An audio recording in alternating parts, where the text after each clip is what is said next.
በስመ አብ ወወልድ ወመንፈስ ቅዱስ አሃዱ አምላክ። አደረ ላዕሌሃ ቃል ሥጋ ኮነ ወተወልደ እምኔሃ።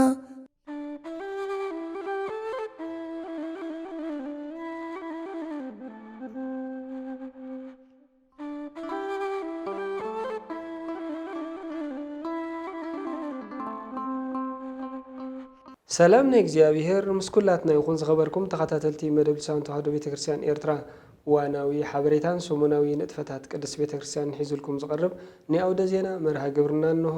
ሰናይ ምክታል። ክብረ በዓል ጻድቅ አቡነ እንድርያስ ብፍሉይ ቅዱስ ፓትርያርክ ኣብ ዝተረኽብሉ ኣብ ደብረ ጽጌ ፂዳርዋ ሰፍአ ብዓቢ መንፈሳዊ ድምቀት ተኸቢሩ። ብዙሕ ገድልን ተኣምራትን ዝፈጸሙ አቡነ እንድርያስ ናይ ዝዓለም ዝጉዕዞኦም ወዲኦም ናብቲ ዘገልገልዎ ኣምላኾም ዝገዓዝሉ ዝዓረፉሉ ዕለት 1 የካቲት ንምዝካር ዝኽበር ክብረ በዓሎም ኣብቶም ብስሞም ዝተሰየማ ገዳማትን ኣድባራትን ብኽብሪ ተባዒሉ።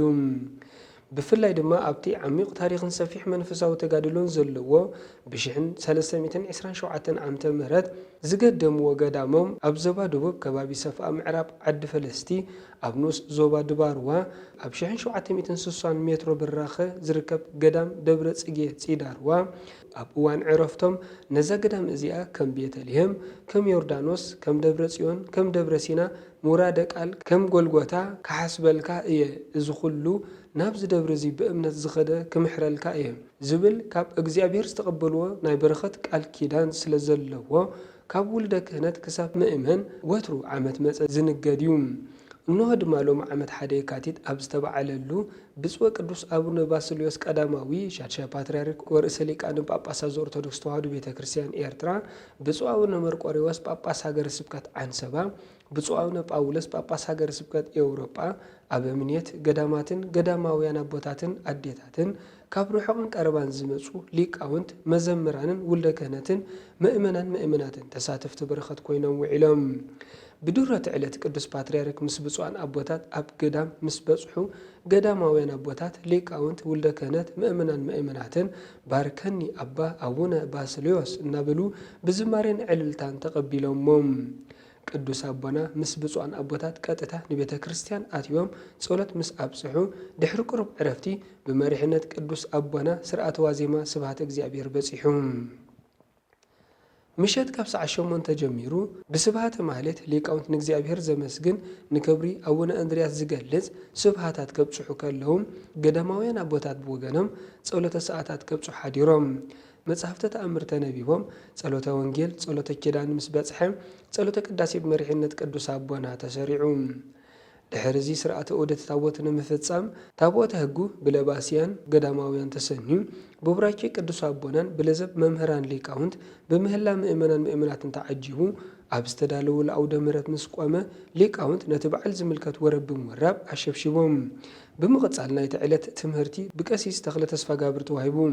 ቀጺሎም አበምኔት ገዳም አቡነ እንድርያስ ደብረ ጽጌ ፂዳርዋ ሰፍአ ዝኾኑ መምህር ክብረ ኣብ እዚ ክብረ በዓል ብጸሎትን ቡራኬን ቅዱስ ፓትርያርክን ብፁዓን አቦታትን መብዓሉ ዝተሰምዖም ሓጎስ ብምግላጽ ንኹሎም ነጋድያን ከምኡውን ብሕውን ግህውድን ንገዳም ዝሓገዙ ገበርቲ ሰናይ ብሰም ገዳም ኣመስጊኖም። ኩሉ ህዝበ ክርስቲያን ድማ ክስዕቦም ብስም እግዚአብሔር ተማሕጺኖም። ኣብ መወዳእታ ቅዱስ አቦና ቃለ ምእዳን ቡራኬም ምስሃቡ ብጸሎተ ምህላ እቲ ክብረ በዓል ብሰላም ተፈጺሙ። ክብረ በዓል ጻድቅ አቡነ ቴዎድሮስ ብኽብ ዝበለ ድምቀት ተባዒሉ። ዓመታዊ ንዝክረ ዕረፍት ጻድቅ አቡነ ቴዎድሮስ ብምዝካር ዝኽበር ክብረ በዓሎም ሊቃውንት ውልደ ክህነት ምእመናትን ኣብ ዝተረኽብሉ ኣብ ዞባ ደቡብ ዓዲ ጅመል ኣብ ዝርከብ ቤተ ክርስቲያን ብድምቀት ተኸቢሩ። ሊቃውንት ካብ ድሮት ዕለት ዋዜማ ምስ ኣብጽሑ ደወል ቤተ ክርስቲያን ተደዊሉ ሊቃውንት ኣብ ቤተ ክርስቲያን ብምንቃሕ ንገድልን ቅድስናን ጻድቅ አቡነ ቴዎድሮስ ብዝገልጹ ወረባትን ሸብሸቦም ብግሩም ስብሃተ ማህሌት ከመስግኑ ሓዲሮም። ካብዚ ቀጺሉ ታቦተ ሕጉ መስቀልን ማዕጠንትን ብዝሓዙ ለባስያን ወልደ ክህነት ብለዘብ ሊቃውንት ብምህላ ምእመናትን ኣብ ቀጽሪ ቤተ ክርስቲያን ዘይሩ ኣብ ዝተዳለወ ለአውደ ምሕረት ቆመ። ሊቃውንት ድማ ለዘብ ብምልዛብ ኣሸብሺቦም። بدحرزي نتاريخن قدلن صادق أبونا تيودروس زقلز نائلة تمرت مستوهبة من أسيا تمهارو تمرت سنبت نتكبر بعال دمكت زهب مزمور أسمعهم مودة دماء كبر بعال بصولة مهلان بسلام تزازيمون كبر بعال صادق أبونا تيودروس أبتي ما يتصولتهم زركبولو رحب بايتا أدياون أبتا مدحانتهم استقبرت اللان بسمون بيت كريستيان استهانسات اللان عد جمل زوبادوب إرتران كالوت بوتاتات هاجرنان علت 18 تطر بخبز بلا دمكات يخبر أبز كبر بعال دما كبرخت صادق أبونا تيودروس كساتفو زدلين بتأمرون ما يتصولتهم تصبلون استفوسم عمتاوي ينقدون مباركو برات خاتاتلتين لومي زبلنا مزينا ومسانادو أتات أزوم استخاتاتلكم ومن نيروم أبز منسأسومن بخال زينا ومسانادو خسام رخب سلامك زيابيهر مسكولاتنا يخون